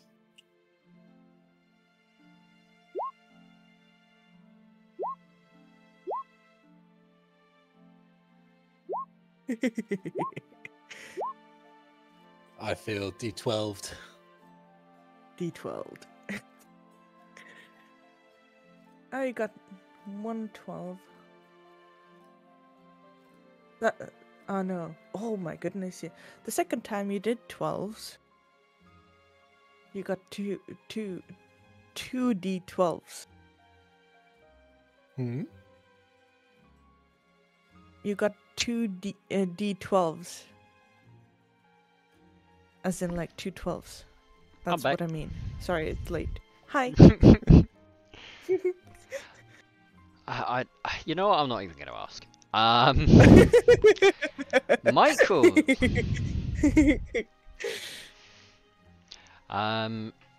You see both Letty and Parok head off to their rooms for the night. Is there anything that you're doing before you head off to find a room for yourself? Oh yeah. Let's look at Zaldu as he looks at the map. Did you know the people that supposedly took down Raphael? Not personally. I'd met them briefly when they'd come back and they'd tried to claim the bounty. Spoke to them briefly then, but What were their names? and he has to think. Out of character, like you've asked the DM a question, he wasn't ready for it.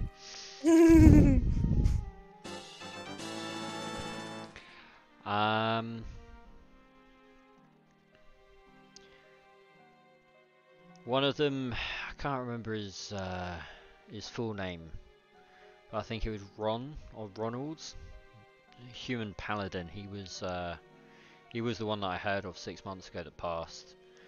Apparently, another one of theirs, some warlock of theirs, some healer, died years back. What was his name? What was his name?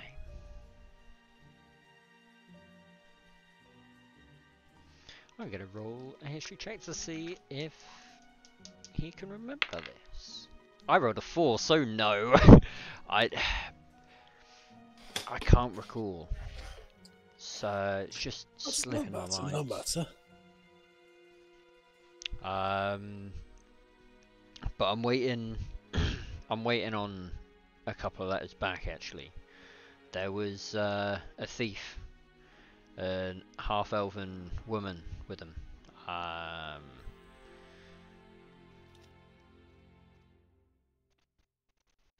Her name was Sylvie. Let's go with.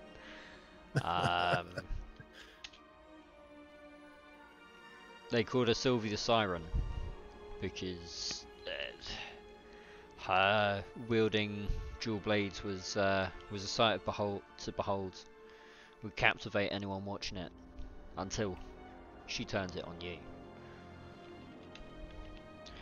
Now, from what I hear, she's still around somewhere, somewhere out far east. Not sure exactly where. We'll find out. We'll find out. But there was also a barbarian. What was it he called himself? Was it Alexander the Great? I think it was. Stupid name. Stupid name. We all just called him Alex, but he was very insistent on the great part. So you know. But I sent word to them a month or two ago. It's, not crazy, not far long before Parok and I left to head out here. Actually, I did tell them to forward any mail that I got to the city here. So if they do respond, if they do write back, then we'll be able to catch up and find out information from 2 of them at least. See if they have anything to shed any light on the situation, but nothing yet. Huh. Well, don't worry about it too much. I was just curious. But you rest up now. I have a possible idea of what we can do to start off, but I need to sleep upon it. And other things. He nods. Yeah. All right. I'll catch you in the morning. We'll figure out a plan then. Aye. Good night. Good night. And Michael will go and find off a room following the other two. Okay. Well, you head off up to bed as well. You go. You head up the stairs. In front of you is a corridor. At the end of the corridor is a set of stairs. On each side of the corridor are various doors, each of which have a small symbol or a small sign on them that shows either vacant or occupied. Some of them are showing as vacant, some of them are showing as occupied. What would you like to do? Go for the first one that says vacant. Wonderful. Second 2. on the right is the first vacant one. You head inside, and it's a rather lovely decorated room, as I've described previously. As you do glance out of the window, you do see it seems to face onto the front of the street there. It seems as if you're on the first floor. I'm going to ritually alarm the door for myself. Wonderful. Well, as you do close the door, you do hear a slight schnick sound. Hurrying up the ritual. Wonderful. I'll allow you to get that done. That's all absolutely okay. That's not a problem. And I will go to bed. Wonderful. As you lie down there, kind of just reflecting on the day that you've had so far, I need to switch to this. You think about everything that's happened. It's been a long day, a crazy one. It's been a long time since you fought as you have today. It's been a long time since you've conjured magic like that ritual.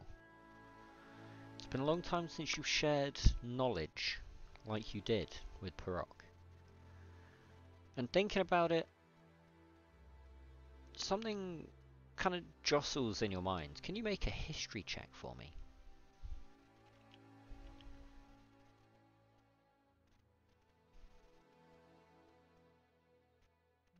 It's a modifier 20. Wonderful. So let me just find. There is a particular thing that I need to find here.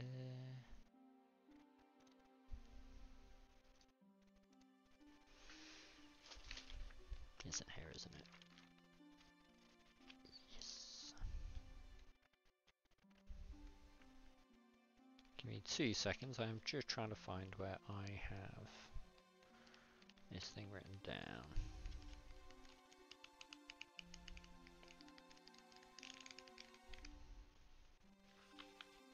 There we go. So as you're sat kind of remembering on that, and with the 20 that you've rolled there, that isn't the first time that you've placed knowledge into something else, someone else.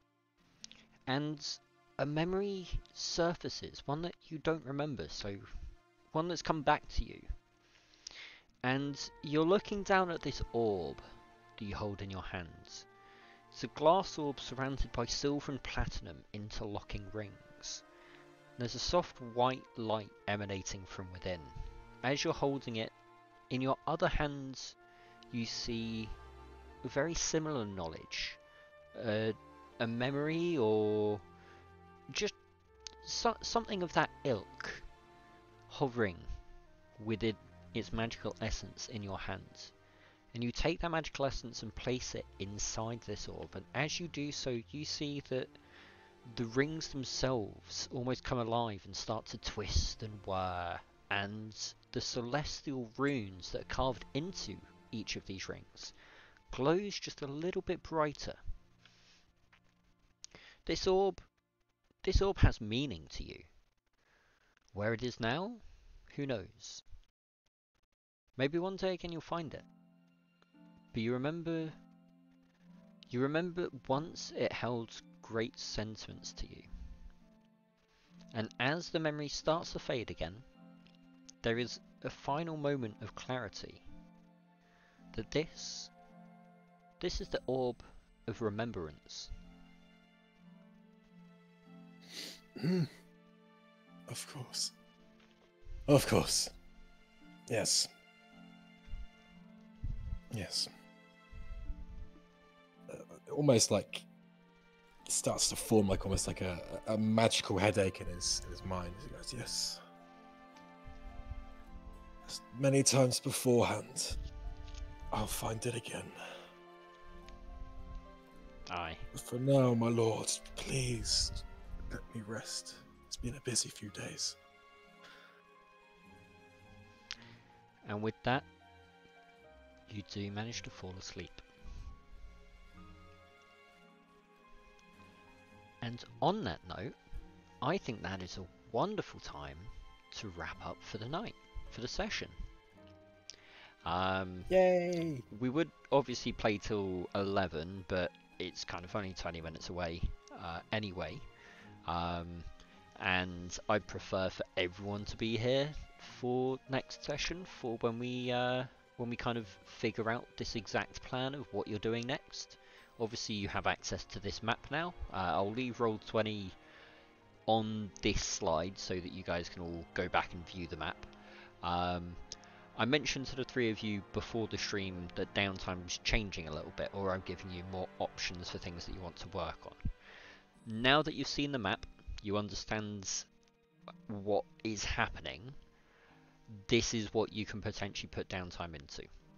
If you want to make a particular contact in a particular zone or district, you are absolutely more than able to. It'll cost a couple of days downtime depending on who it is, but it will involve things like organising meetings and, you know, paying patronage to particular people and, you know, greasing palms or just having good conversations, convincing people to join your side and things like that. You can potentially or essentially use your downtime to progress that.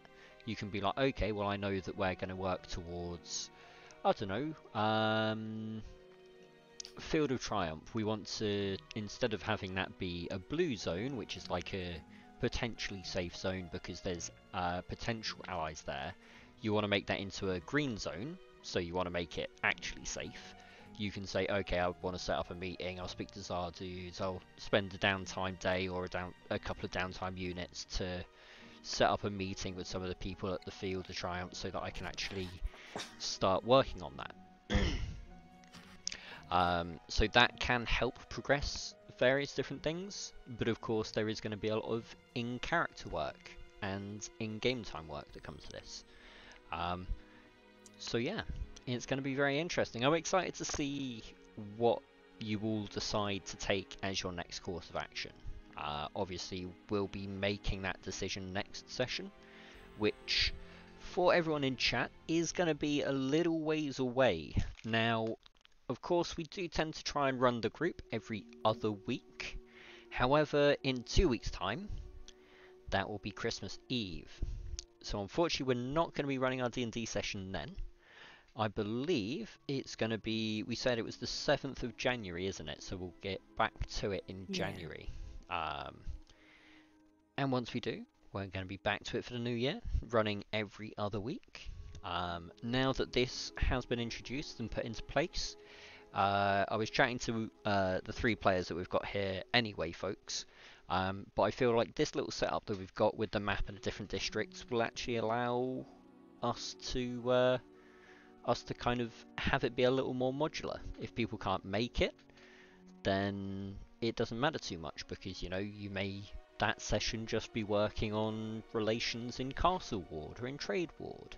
You may be just getting into a bit of fight to get some intel up in North Ward or something like that.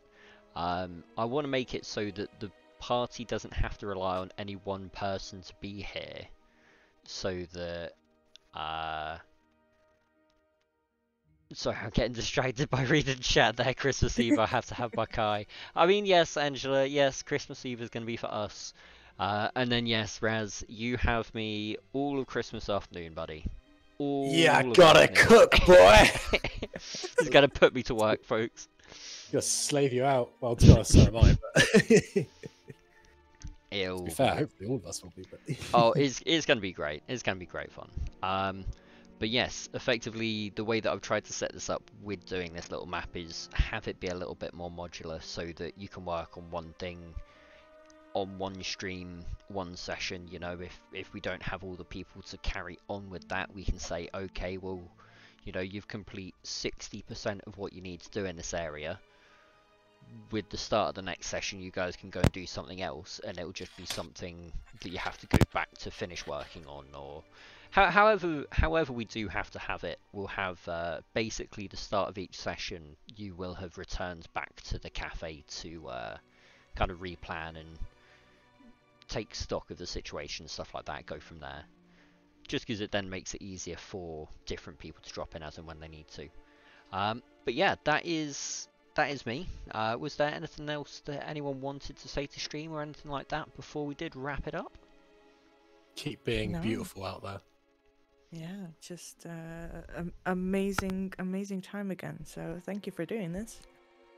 That's quite alright. Thank you for being here. I appreciate each and every one of you. It's been a lot of fun. I know it was a lot of information, so if you have questions, don't worry. I've thrown a lot at you. 2 A4s. I think I did that in the first session, but yeah, 2 A4s. I haven't written that in a while. Yeah, it definitely will have been quite a bit, but it's been a lot of fun. And yes, before we do wrap it up, actually, thank you once again, Andrea, for reminding me. We are going to give another shout out for Maddie and her absolutely incredible artwork here. So yeah, Maddie took some time out of her week to draw up each of the characters in the party. So we have Michael, our Satyr Warlock, on the very, very left-hand side there. Hello! We then have Rain and Seven, Maddie's character, and compatriot. I'm not going to call it a pet because it isn't. A halfling with their raptor mount creature thing. We then, of course, have Parok the Goliath, the big forward tank. Every time he's on the front line, we know where to find him. And last, but by no means least, we have Letty. Never underestimate her, folks. Her wit is as sharp as the arrow that's going to pierce you through the throat if you do disrespect her. Just saying. But yeah, it's been brilliant. I love how Maddie's captured kind of each of the characters in the drawings there. You can kind of really get a good feel for a lot of personality from from each of the drawings, which is really, really cool. Yeah, agreed, agreed. But yeah, we are going to wrap it up here, folks. Thank you everyone for dropping in. I appreciate it. I'm going to deafen myself just to go send off a raid, and I will catch the three of you in just a moment once we've sent the raid off. Roger Dodger. Catch you in a bit. Mhm. Well, I appreciate each and every one of you dropping in, as always. I'm going to have a super quick look. We're going to find out who is currently live on Twitch that we can send a raid over to. Switch over onto this scene now.